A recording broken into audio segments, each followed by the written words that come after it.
Bore da. A croeso cynnes iawn i chi yn gwasanaeth. Dwi jyst eisiau tynnu'ch sylw chi at un o ddau o bethau yn y coeddiadau. Peth pwysica ydy atgoffa chi pnawn ma, da ni'n cael ein gwasanaeth plygain am 2:03, felly dwi'n gobeithio fedrwch chi ddod. A hefyd, os da chi eisiau canu, mae croeso cynnes iawn i chi ganu. Dwi'n moch os da chi'n medru canu dda, ydy? Traddodiad y plygain ydy bod pobl yn dod i fyny ganu. A hefyd, mae yn anffodus gyda ni wasanaeth ffarwel i Esgob David ar 4:10 o mis Chwefror am 2:30. A hefyd, mae gyda ni'r bora tawel ar gyfer y grawys ar yr 11 o mis Chwefror efo Tristan Owain Hughes. Mae'r gweddill o'r coeddiadau gyd ar y daflen a hefyd gach atgoffa chi bod da ni yn edrych i bobl enwi y ffurflenni yr ôl etholwyr hefyd. Felly, os da chi heb wneud, os da chi'n fodlon wneud, mae gyda ni gopis yn y cefn.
Yn enw'r Tad a'r Mab a'r Ysbryd Glân. Amen. Ras a thangnefedd a fo gyda chwi. A gadw di am cariad Christ. Gan droi at Grist, y goleuni sydd wedi gwasgaru tywyllwch ein byd, gadewch i ni lawenhau yn ei allu i achub.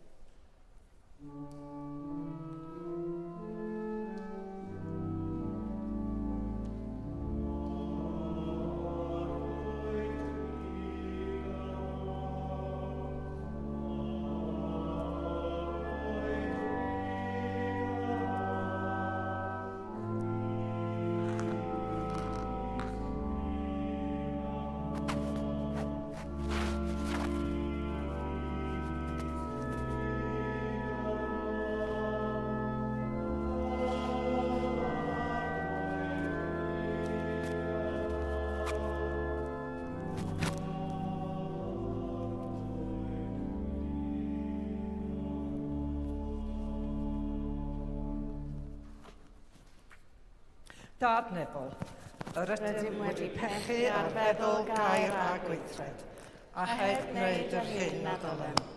Mae'n wir ddrwg gennym, ac yr ydym o ddifrif yn nid i farhau.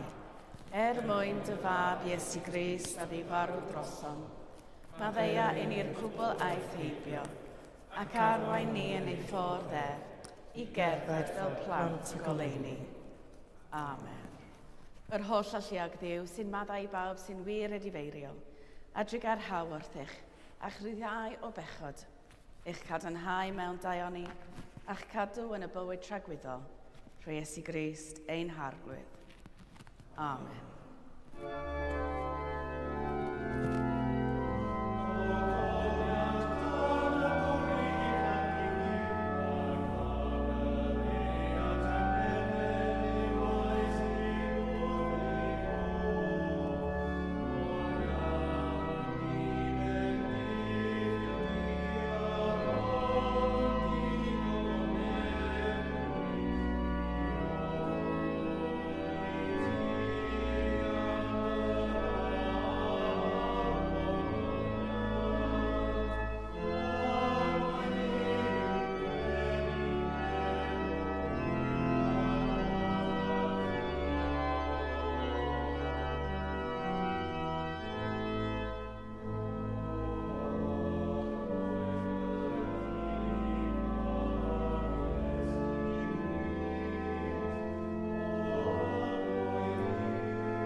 Gweddiwn. Holl alluog yn Crist, yr wyt yn gwneud pob peth yn newydd, trasffurfiad tlodi ein natur a chyfoeth dy ras, ac yn adnewyddiad ein bywydau gna'n hysbys dy agoniant nefol. Trwy Iesu Grist dy fab ein harglwydd, sy'n fyw ac yn ternasu gyda thi a'r ysbryd glân, yn un Duw, yn awr ac am byth. Amen.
Darlleniad o lyfr y proffwyd Eseia.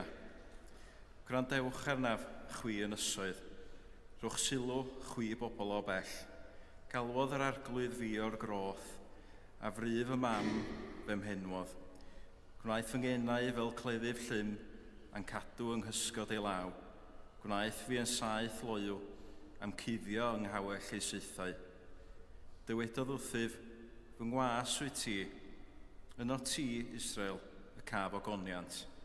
Dywedais unau, llefuriais yn ofer, a threilias fy nerth i ddim, hynny y mae fachos gyda'r arglwydd am gwobr gyda'n Duw.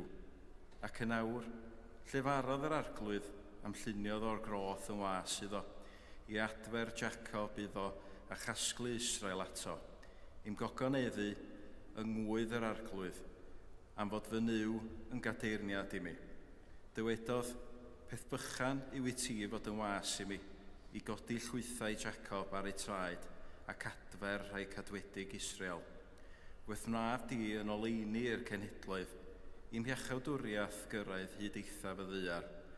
Fel hyn y dywed yr arglwydd, gwaredydd Israel ei sanct, wrth yr un a ddirmygir ac a ffieiddir gan bobloedd, wrth geithwas y tarhais, bydd brenhinoedd yn sefyll pan welant a'r tywysogion yn ymgrymu, o achos yr arglwydd sydd ffyddlon, a sanct Israel a ddewisodd di. Dyma i'r yr arglwydd.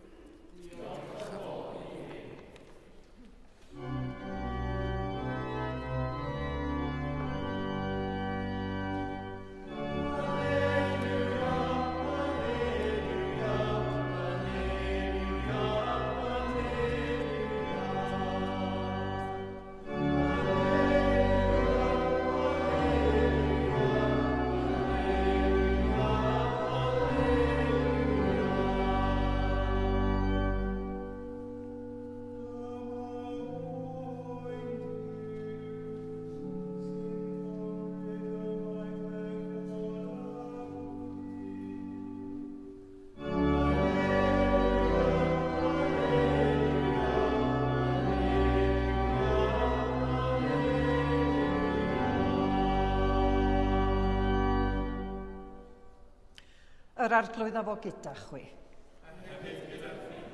Gwrandewch Efengil Crist yn ôl Sant Ioan. Tranoedd, gwelodd Iesu'n dod tuag ato, a dywedodd, dyma oen Duw sy'n cymryd ymaith bechod y byd. Hwn yw'r un a ddywedais amdano. Ar fôl i a mae gŵr yn dod sydd wedi fy mlaenori i, oherwydd yr oedd yn bod o'n blaen i. Nid oeddwn innau'n ei adnabod, ond deithim i yn bedyddio a dŵr mwyn hyn, iddo ef gael ei ymlygu i Israel. A thystiodd Ioan fel hyn. Gwelais yr ysbryd yn disgyn o'r nef fel colomen, ac fe archosodd arno ef. Nid oeddwn innau'n ei adnabod, ond yr un amhanfonodd i fedyddio a dŵr, ddywedodd ef wrthyf. Pwy bynnag y gwelid i'r ysbryd yn disgyn ac yn aros arno, hwn yw'r un sy'n bedyddio ar ysbryd glân. Yr wyt finna wedi gweld ac wedi dweud tystiolaeth mae mab Duw yw hwn. Tranoeth, yr oedd Ioan yn sefyll eto gyda dau o'i ddisgyblion. Ac wrth wylio Iesu'n cerdded heibio meddai, dyma oen Duw. Clywodd ei ddau ddisgybl ef yn dweud hyn, ac eithant i ganlyn Iesu. Troes Iesu, ac wrth ei gweld yn canlyn, dywedodd wrthynt, beth yr ydych yn ei geisio? Dywedasant wrtho, Rabbi, ystyr hyn o'i gyfieithu i'w athro, ble rwyt ti'n aros? Dywedodd wrthynt, dewch i weld. Felly, eithant a gweld lle roedd yn aros. Ar diwrnod hwnnw, aros asant gydag ef. Yr oedd hi tua 4 o'r gloch y prynhawn. Andreas, brawd Cymun Pedr, oedd un o'r ddau aeth i ganlyn Iesu ar ôl gwrando ar Ioan. Y peth cyntaf a wnaeth hwn oedd cael hyd i'w frawd Cymun, a dweud wrtho, yr ydym wedi darganfod y Meseia. Hynny yw o'i gyfieithu Crist. Daeth ag ef at Iesu.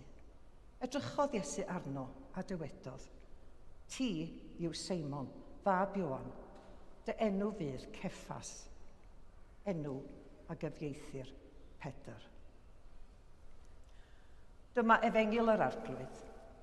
Moliant i ti, o Grist.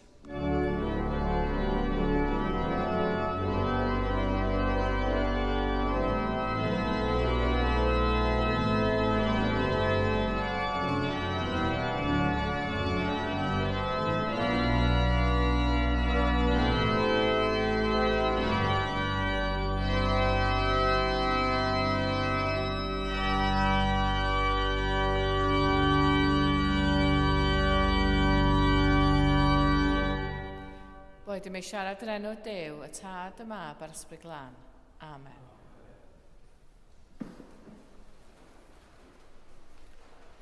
Sut ydych chi'n teimlo am eich enw? Am y rhan fwyaf y mywyd, mae pobl wedi gwneud ffys mawr am fenw i. Unai bod nhw'n methu ddeud o, neu maen nhw'n gofyn wrtho fi esbonio be mae'r enw Manon yn ei olygu. So nes i ofyn i ChatGPT a mi ddudodd ChatGPT hyn. Mae Manon yn ymgyrffori ymdeimlad o gryfder a harddwch. Wel, ella o blaen, o'n i'n keen iawn ar AI, ond dwi'n meddwl yn yr achos yma, mae'n spot on. Dwi'n cofio pan oedden ni'n dewis enwa fy genod i, o'n i'n pori dros y llyfrau yma i gael syniadau a ffeindio allan be oedd yr gwahanol enwa yn ei olygu. Dwi'n cofio meddwl, ein bod ni'n weddol hoff ar enw Miriam, a wedyn penderfynu bod ni'n mynd i galw y merch cyntaf ni Miriam. Doedd o ond pan nath i gael ei geni a pan nath ni ddechrau dod i'n nabod ti yn y diwrnodau cyntaf, nath ni sylweddoli na Lois oedd yr enw a'r ail enw iddi hi. A dwi'n yn gwybod ydych chi wedi cael hefyd y profiad yna o just medru enwi plentyn unwaith ydych chi wedi gweld nhw in the flesh. Ydych enw chi yn addas i chi? Dych chi wedi clywed am y syniad yma o nominative determinism? Y theori y bod ni'n datblygu yn ôl yn enwa a bod yr enwa sy'n cael ei rhoi i ni bod ni yn trio gwireddu'r enw mewn rhyw ffordd. Enghreifftiau o hyn ydy Usain Bolt, yr rhedwr, y bardd William Wordsworth, a'r chwaraewr tennis Margaret Court. Ella os da chi'n bod yn ystod gweddill yr bregaeth, fedrwch chi ddechrau meddwl am mwy o enwa fel hyn hefyd. Nes i hefyd gweld rhywfaint o ymchwil oedd yn cadarnhau hyn. Yn cadarnhau y fedrith eich enw chi chwarae rhan bwysig yn eich bywyd chi fel petai. Un ymchwil oedd yn 2015, wnaeth na dîm o feddygon ac oedd bob un ohonyn nhw efo'r surname Lim. Ymchwil yn darganfod fod canran uwch o feddygon efo enwa perthnasol ddim yn unig i fod yn feddygon, ond hefyd eu maes nhw. Enghraifft, roedd Dr Payne a Dr Payne Still mewn anesthesia. Mewn obstetreg, mae yna achosion uwch na'r cyfartaledd o enwa fel Dr Child a Dr Kid. A roedd yna enghreifftiau mewn urology hefyd, ond dwi'n mynd i fynd i heini mewn pregath. Mae'n ffenomenon diddorol dydy, a does neb yn gwybod pam. Ydy o'n wir fod ein enwa ni yn medru lliwio ein bywydau yn y fath fodd? Da chi'n gwybod o'n bod fi wedi mynd drwy ryw rabbit hole ddim yn paratoi ar gyfer y bregaeth yma, dydych, ond da chi'n cofio'r swyddog heddlu yr enw Rob Banks, Daniel Snowman, y meteorolegydd, a hefyd Sarah Blizzard yn cyflwyno tywydd i'r BBC. Ac yr enghraifft gorau y mwyaf diweddar oedd, ella bod chi'n cofio pan yna argyfwng petrol doedd chydig o flynyddoedd yn ôl, a'r person oedd y reportio yna fo oedd boi'r enw Phil McCann. Wel, yr wsos dwytha, o'n i'n siarad am alwedigaeth yn don, a mae'r efengil yr wythnos hon hefyd yn canolbwyntio fwy os rhywbeth ar alwad. Rydyn ni'n clywed am alwad rhai o'r disgyblion, a mae Iesu hyd yn oed yn rhoi enw newydd i un ohonyn nhw, sef Cymun, Ceffas, y graig. Peter ydy'r cyfieithiad o Ceffas. Mae Peter neu Cymun yn un o fy hoff ddisgyblion. Mae o'n fyrbwyll, yn siarad cyn meddwl ac yn gaddo mwy na fedrith o'i gyflawni.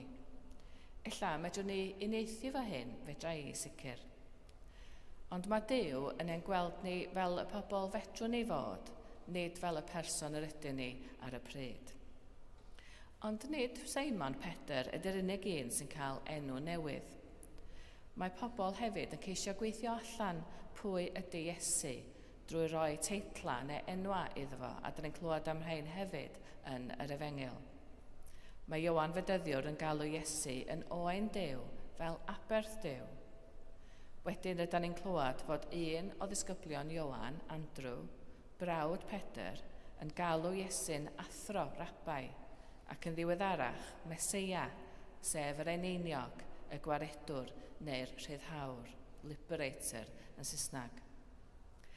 Felly mae gyda ni nifer o enwa a theitla yn hedfan o gwmpas yn ein Efengyl y bore yma. Bob un ohonyn nhw'n helpu ni i ddeall pwy di Iesu'n well. Athro, iachawdwr, aberth. Mae 2 ddisgybl Ioan Fedyddiwr gan gynnwys Andrew Andreas yn dilyn Iesu, a mae Iesu'n gofyn iddyn nhw be maen nhw isio. Maen nhw'n gofyn iddo fo ble mae'n aros, a mae'n dweud wrthyn nhw, dewch i weld. Dewch i weld. Mae hwn yn esboniad gwych dydy o'r ffydd Gristnogol. Ella cyn gwneud penderfyniad, rydych chi eisiau deall bob dim am y penderfyniad hwnnw a cael gymaint o wybodaeth a phosib. Mae'r penderfyniad i ddod yn ddilynwr Iesu, ddod yn Gristion, yn benderfyniad allweddol rydyn ni'n wneud yn y bywydau. A os ydych chi'n meddwl, ddylswn ni gael yr holl wybodaeth cyn gwneud y penderfyniad hwnnw. Ond ella ddim. Ymateb Iesu ydy, dewch i weld. Ella ei fod o'n beth da bod Pedr yn fyrbwyll. Felly, beth sydd gan y stori yma i ddysgu amdano ni'n hunain a'n perthynas ni a Iesu? Fel Cymun Pedr, mae Iesu'n edrych arno ni ac yn gweld be allwn ni fod, nid pwy yda ni. Ydy ein cryfderau a'n gwyndedau yn rhywbeth ydyn ni'n meddwl lot amdanyn nhw? Ella, os ydyn ni'n gorfod disgrifio'n hunain ar gyfer rhyw fath o ryw gais neu beth bynnag am swydd. Neu ella, os ydyn ni'n cael rhyw draffaeth byth arbennydd efo'r un o'n ffeleddau ni. Ella bod o'n rhywbeth ydyn ni'n meddwl amdano fo yn aml. Ond weithiau, dydyn ni ddim yn meddwl rhyw lawer a jyst cario ymlaen efo bywydau. A mae beth pwysig weithiau dydy ystyried ydyn ni yr fersiwn gorau'n hunan fedrwn ni fod. Yn fy rôl blaenorol yn y coleg diwinyddol, o'n i'n aml yn gorfod siarad am gryfderau a gwendidau efo'r ymgeiswyr, oherwydd mae hyfforddiant yn adeg arbennig o dda i ganolbwyntio ac i fynd i'r afal efo'r rhai'r pethau yma, cyn i bobl fynd i fewn i'r weinidogaeth. Ond mewn gwirionedd ddyla hyn fod yn brofiad bob un Cristion. Ond serch hynny, ein bod ni'n meddwl am ein cryfderau a'n gwendidau ella, ond ni'n ffeindio'n hun yn aml yn y coleg yn deud wrth yr ymgeiswyr, mae yn aml iawn ein cryfderau mwyaf ydy ein gwendidau mwyaf ni hefyd, a'n gwendidau mwyaf ni ydy'n cryfderau ni. Oherwydd, pan ydych chi'n meddwl am Pedr, roedd ei fyrbwylledd o yn beth gwych ar adegau. Roedd o'n golygu fod o'n neidio fewn ei sefyllfaoedd heb feddwl, ac yn dangos yr ymroddiad hwnnw a'r dewrder hwnnw sydd y mor bwysig i arweinydd. Ei angerdd oedd ei gryfder. Ond anfantais oedd ei fyrbwylledd o hefyd. Ac ochr arall hynny ydy diffyg sefydlogrwydd, diffyg dyfnder ella a diffyg gravitas, a ydych chi angen y pethau yma hefyd mewn arweinwyr.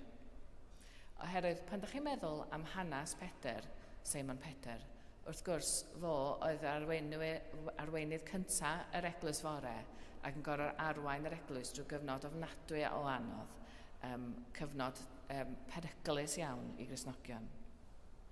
Fedrwch chi ddim fod yn flaky yn edrych chi os ydych chi'n arwain yr eglwys fore drwy gyfnod o erledigaeth dwys. Felly, pam ddewisodd Iesu Pedr i fod yn arweinydd yr eglwys? Oherwydd roedd o wedi gweld yn Pedr be allai fod, dim beth oedd o.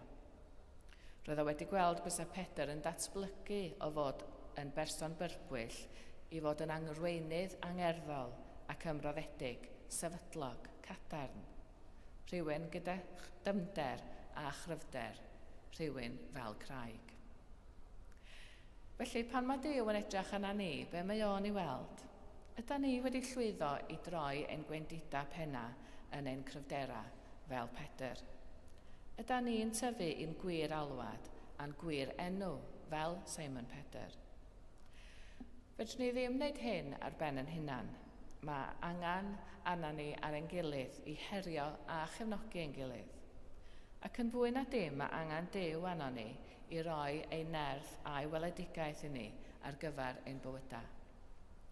Mae ei ysbryd glân yn medru ei newid ni heb i ni drio rhyw lawer. Felly, p'naid yn ein licio'n enwa ni neu peidio, mae Duw yn gwybod pwy yda ni mewn gwirionedd a pwy y medrwn ni ddatblygu i fod mewn gwirionedd. Mae angen i ni ganiatáu iddo fo ein newid drwy ei ysbryd glân.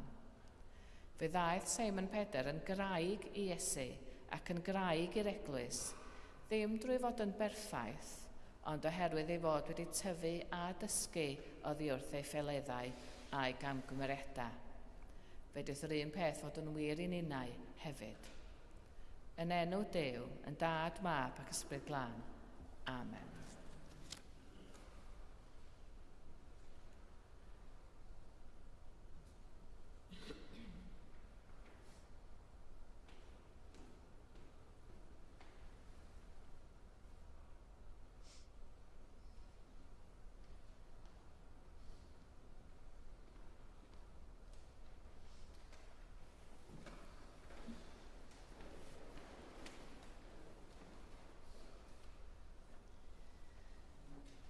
Yr wyf yn credu ac yn ymddiried yn yw Dad, fy nhonell pob bod a bywyd, yr un yr ydym yn bod ei fwyn. Yr wyf yn credu ac yn ymddiried yn yw Fab, y gymerodd ei natur ddynol ni, a fi farw drosom ac atgyfododd. Yr wyf yn credu ac yn ymddiried yn yw Ysbryd Glân, sy'n rhoi bywyd i bobl Dduw, ac yn ymlygu Crist yn y byd. Dyma ffydd yr eglwys, dyma ein ffydd ni, yr ydym yn credu ac yn ymddiried yn un Duw, Tad, Mab ac Ysbryd Glân. Amen. Anwylfrodyr a chwiorydd, mae goleuni gogoniant Crist wedi gwawrio ar y byd. Gadewch i ni weddio gyda'n gilydd dros y byd y daeth ef i'w waredu, gan ddeisif y byd, yr eglwys yn oleuni cenhedloedd.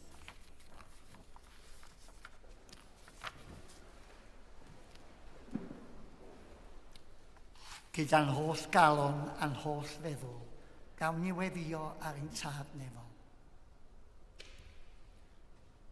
Ein tad sy'n bresennol ym mhob man, gawn ni weddio dros yr eglwys a grewyd i'r ddogoniant. Gweddiwn y bore yma dros holl bobloedd y byd, hyredd o fyd. Y byd a roddais yn rodd i mi, fel bod cyfiawnder a heddwch yn ffynnu tra bo lloer. A chofiwn mae Duw maddeuant wyt ti. Gogoniant yn y goruchaf i Dduw, a thangnefedd i'w bobl ar y ddeiar. Gad i ni wneud deithio a phenlinio fel gwnaeth y doethion gynt, at gryd yr uniganedig fab Iesu Grist, goleuni y byd.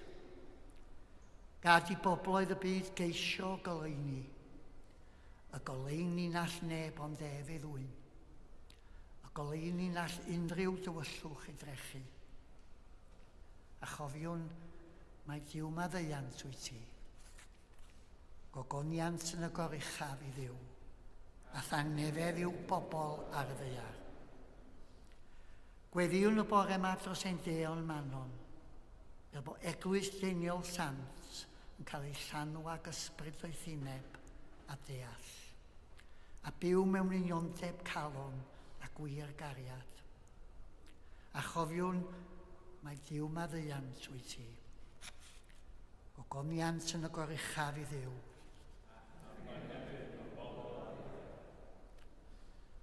Gweddiwn bore yma dros yr anwyl David, wrth iddo symud o'i rôl fel esgob enlli. Rhoddodd wasanaeth ffyddlon i'r Efengil, a rhoddodd ofal bugeiliol i lawer yn esgobaeth Bangor. Wrth iddo symud ymlaen, mae'n mynd gyda'n dymuniadau gorau i'r dyfodol. Diolch i ti, David. Gogoniant yn y goruchaf i Dduw.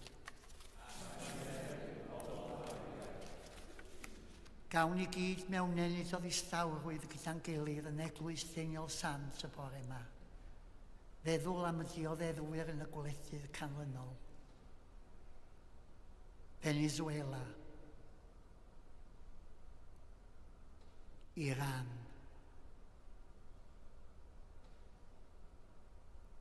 Ukraine. Gaza. Sudan. Yr Ynys Las. Crans Montana yn y Swistir. Bydded genhedloedd y byd a'n holl arweinwyr geisio cyfiawnder a thangnefedd, a thrigarhau wrth y gwan a'r tlawd. Cofiwn mae Duw maddeuant wyt ti. Gogoniant yn y goruchaf i Dduw, a thangnefedd i'w bobl ar wyar.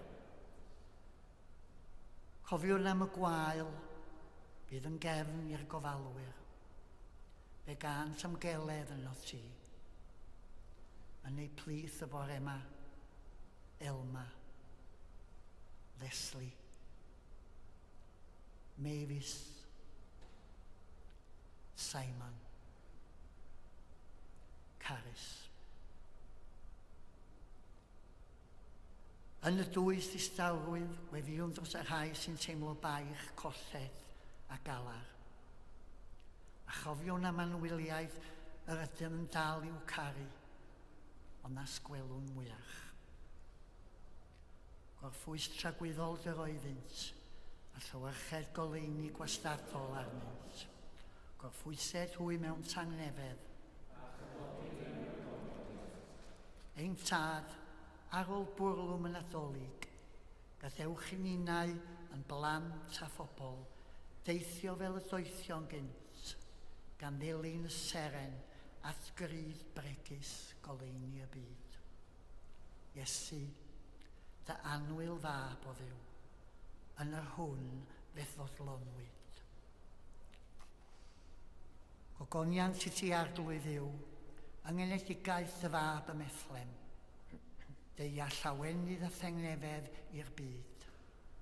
Bydded i bawb y byd ni weddio drosdynt ynghyd â holl bobl y byd, gael ei llenwi a llawenydd dy bresenoldeb, a phrofi dy dangnefedd yn ei bywydau. Gofynnwn hyn drwy Iesu Grist ein harglwydd. Derbyn y gweddiau hyn mwyn dy fab, ein gwaredwr Iesu Grist. Amen.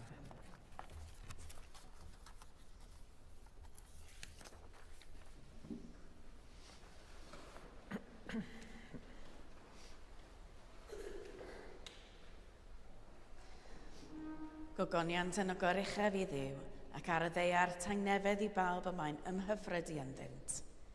Tangnefedd yr arglwydd a fod gyda chwi bob amser. A hefyd gyda thi. Gadewch i ni gynnig arwydd o dangnefedd.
Dathlwn gyda'n gilydd roddion a gras diw.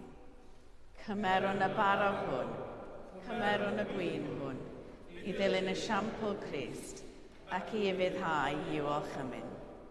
Yr arglwydd afo gyda chwi. Dychefwch eich calonnau. Diolchwn i'r arglwydd ein diw.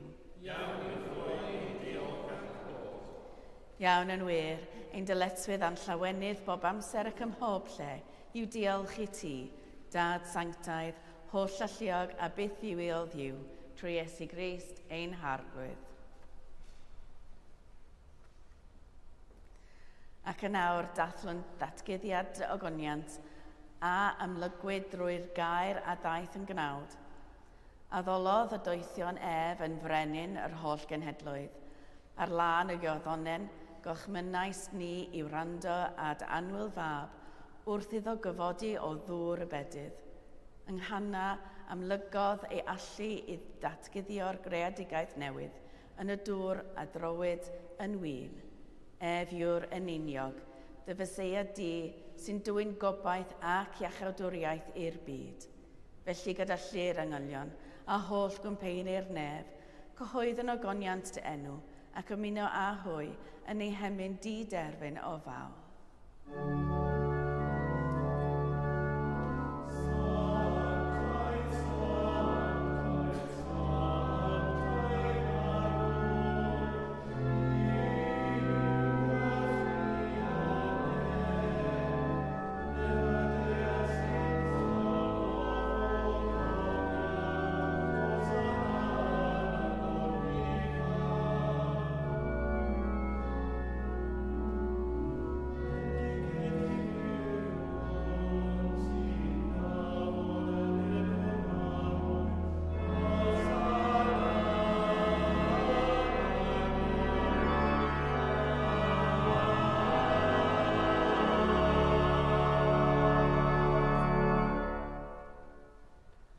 O moliant a diolch i ti, y gwir a'r bywiol ddiw, creuwr pob peth, roddwr bywyd.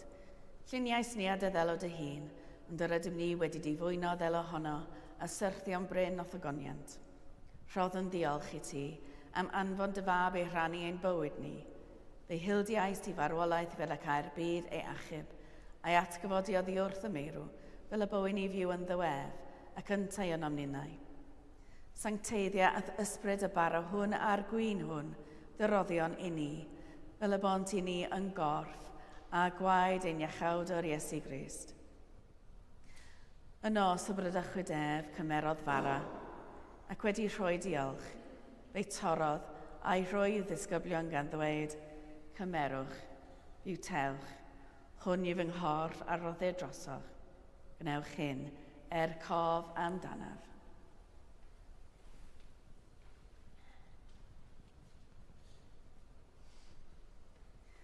Yr un modd ar ôl swper cymerodd y cwpan, ac wedi rhoi diolch, fe roddodd iddynt gan ddweud, yfwch o hwn bawb, oherwydd hwn yw fy ngwaed o cyfamod newydd, a dywellir drosoch a thros lawer, maddeuant pechodau. Gnewch hyn, bob tro yr yfwch ef, cof amdanaf. Cyhoeddwn dirgeledd y ffydd. Bu farw Crist, at dyfododd Crist, daw Crist mewn gogoniant. Fel y gwchmynodd ef i ni o dad, yr ydym yn cofio Iesu Grist y fab, gan gyhoeddi ei farwolaeth fuddugoliaethus a chan ymlawenhau yn ei atgyfodiad, a disgwyl iddo ddod mewn gogoniant. Deon ar baro hwn a'r cwpan hwn i ti. Derbyn ein habeth o ddiolch a moliant, adfer ac adfwyad y holl bobl, adnewydda ni a phawb y gweddi yn trostynt, a thras a thfendith nefol, a derbyn ni yn y diwedd, gyda tho saint, e llawenydd di-derbyn hwnnw, a addawyd i ni gan dy fab, ein harglwydd Iesu Grist. Trwy ddywedd, gydag ef yn ddywedd, yn un dod yr ysbryd glân, eiddo ti dad holl alluog, yw pob anrhydedd a gogoniant, yn oes oesoedd. Amen.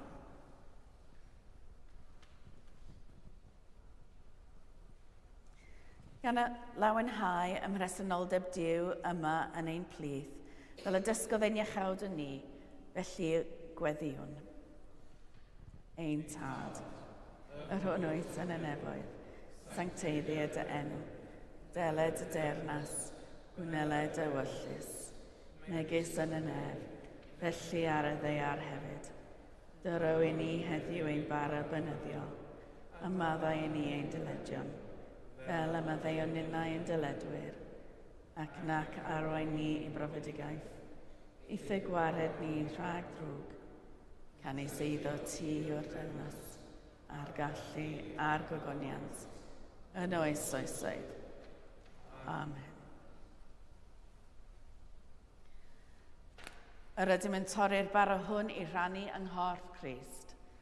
Yn unau llawer un corff ydym, gan ein bod ni oll yn rhannu'r un bara.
Dewch, derbynnu'n gorff a gwaed ein harglwydd Iesu Grist, a roddwyd drosom, ac yn borth yn arno yn ein calonnau trwy ffydd gan rhoi diolch.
Diolchwch i'r arglwydd, oherwydd glasnon i wef, ei gariad sy'n tragywydd.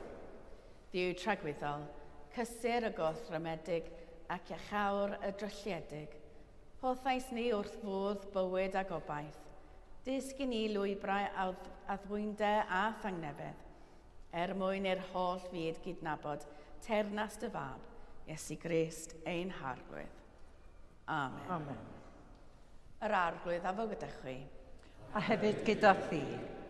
Bydded i Grist a gasglodd yn un bopeth deiarol a nefol trwy gymryd ein cnawd ni, eich llenwi a lawenydd a'i dangnefedd, a bendith diw holl alluog, y tad, y mab a'r ysbryd glân, y fo'n eich plith, ac adrego gyda chwi yn wastad. Amen. Gan lawenhau yn y gair a wnaethpwyd yn gnawd, ewch mewn tangnefedd i garu a gwasanaethu'r arglwydd. Yn enw Crist. Amen.